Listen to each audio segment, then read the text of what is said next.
গত ডিসেম্বরে bank assurance চালু করার গাইডলাইন প্রকাশ করেছে বাংলাদেশ ব্যাংক।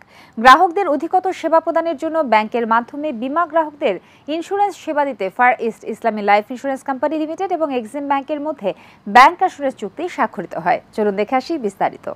ব্যাংক ইন্স্যুরেন্সের মাধ্যমে লাইফ ইন্স্যুরেন্স পলিসি বিক্রয় কার্যক্রম শুরুর লক্ষ্যে এক্সিম ব্যাংকের সাথে কর্পোরেট চুক্তি স্বাক্ষর করেছে ফার ইস্ট ইসলামী লাইফ ইন্স্যুরেন্স কোম্পানি লিমিটেড।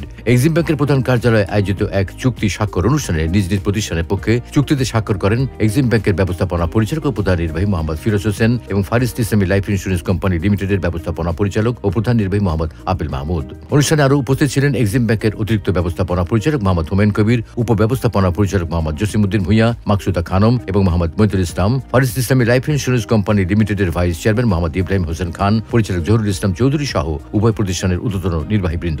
এই চুক্তি স্বাক্ষরের ফলে বাংলাদেশ ব্যাংক এবং বীমা উন্নয়ন ও নিয়ন্ত্রণ কর্তৃপক্ষ কর্তৃক জারিকৃত ব্যাংক ইন্স্যুরেন্স নির্দেশিকার আলোকে এক্সিম ব্যাংক তার গ্রাহকদের কাছে ফার ইস্ট ইসলামী লাইফ ইন্স্যুরেন্স কোম্পানি লিমিটেডের ইস্যুকৃত বীমা পলিসি বিক্রয় করতে পারবে।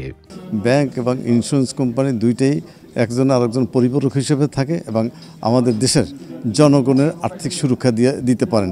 এই আদলে এইটার জন্য এই চুক্তি আমাদের দেশে আর্থিক যে খাতে যেভাবে উন্নতি হবে, পাশাপাশি আমাদের দেশের মানুষের তার জীবনযাত্রার মান উন্নত হবে। গ্রাহকদের মধ্যে একটি আস্থা সৃষ্টি হবে যে দাবিগুলো যেটা সেটি ব্যাংকের অর্থ থেকে তারা এখানে এই অর্থটি নিতে পারবে বা ডিপোজিট করতে পারবে এবং ভবিষ্যতে তারা ব্যাংকের মাধ্যমে অর্থটি গ্রহণ করতে পারবে। এটি একটি বড় ধরনের আস্থা তৈরি হবে এবং সবার মধ্যে তখন একটি সচেতনতা যেটি আছে সঞ্চয়ের ক্ষেত্রে, এখানে ব্যাংকও উপকৃত হবে, পাশাপাশি ইন্স্যুরেন্স কোম্পানিগুলো তাদের একটি আস্থার জায়গা তৈরি করতে পারবে এবং অর্থনৈতিক সেক্টরে যে গ্রাহকদের মধ্যে যে হতাশা ছিল সেই হতাশাটি দূর হবে। বিশেষ করে ইন্স্যুরেন্স কোম্পানির ক্ষেত্রে একটি গ্রাহক বান্ধব পরিবেশ তৈরি হবে।